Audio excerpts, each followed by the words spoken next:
Je pourrais vous parler de moi ou de Théodore, mais je préfère vous raconter une histoire. Une histoire que les hommes se sont acharnés à retranscrire depuis le moment où ils se sont aperçus qu'avec quelques signes, ils pouvaient résumer, développer une grande partie de leur pensée.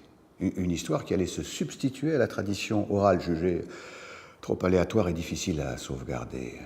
Une histoire qui serait celle de l'origine de toute chose.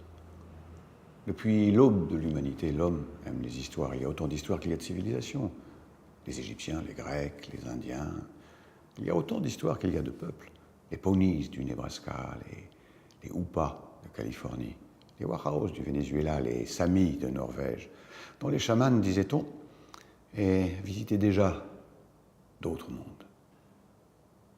Jusqu'à l'écriture de ce livre sacré, qui devait tous nous unir, qui a été copié, recopié, traduit, retraduit, et qui finalement, depuis des siècles, ne fait que nous diviser.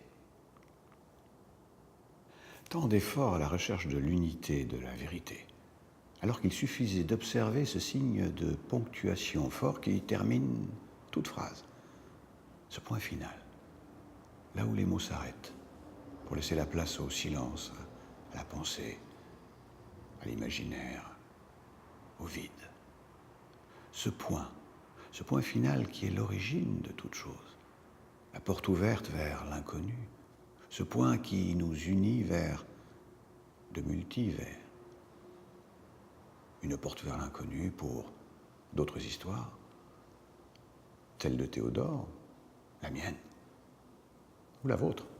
Dans son journal de 41, Greene écrivait « Il n'y a de vérité ni d'absolu que dans l'invisible ».